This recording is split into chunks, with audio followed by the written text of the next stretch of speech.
예, 최근 한 식당 주인이 배달앱으로 시킨 새우튀김을 문제 삼는 소비자 항의를 받고 사망하는 일이 있었습니다. 그동안도 일부 소비자들의 이른바 배달앱 갑질이 여러 번 문제가 된 적이 있는데 이 일을 계기로 또다시 논란이 일고 있습니다. 오늘은 배달앱이 갑질 무법천지가 되다시피 한 이유를 따져보겠습니다. 자, 윤슬기 기자, 이미 보도가 다 되긴 했습니다만 다시 한번 당시 상황을 살펴보죠. 네, 최근 서울의 한 식당 주인이 소비자 항의를 받은 뒤 뇌출혈로 쓰러져 숨졌습니다. 배달앱으로 주문이 이루어진 이 새우튀김 3개가 발단이었는데요. 예. 숨진 식당 주인 딸의 얘기를 들어보겠습니다. 새우튀김 하나가 이상하다고 하셔서 해드리겠다고 했는데 소관이 부모가 그렇게 가르쳤냐. 해줘.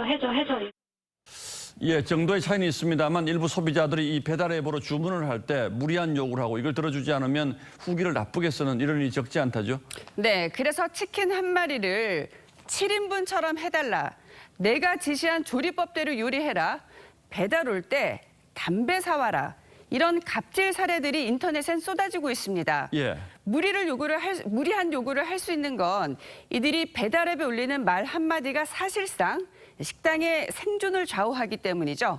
악성 후기와 평점이 매출에 영향을 준다는 자영업자가 74%로 10명 중 7명이라는 조사 결과도 있습니다. 자, 그런데 실제 식당에서는 물론 평판이 있습니다만 이런 일은 잘 일어나지 않잖아요. 그런데 배달앱만 유독 이런 건 왜 그렇습니까? 이 배달앱을 가운데 둔 소비자와 식당 관계를 자세히 보면 소비자는 익명인 반면 식당 주인은 실명에 각종 정보들이 고스란히 공개됩니다. 예. 물론 개인정보 보호도 중요하지만 이 관계가 지나치게 균형이 맞지 않는다면 이 익명에 숨어 식당에 일방적인 피해를 입힐 우려도 커지는 거죠. 대부분의 고객은 선량하고 음식점 점주분도 선량해요. 그런데 이제 문제는 선량한 고객도 금방 보고 배워가지고 따라하는 경우도 있어요. 결국 이런 문제들이 이 배달앱이라는 것이 가지는 아주 특수한 구조 때문에 생긴다는 건데 그렇다면 배달앱 쪽에서는 아무런 대책도 없습니까? 그래서 배달앱을 향해 지금의 평가 제도를 바꾸라는 목소리도 큽니다. 그래서 대안으로 이 별점 5개 중 최고 점수를 빼고 평균 점수를 내자 또는 악성 소비자인지 가리기 위해 해당 소비자의 과거 환불 이력만이라도 공개하자는 의견도 나옵니다.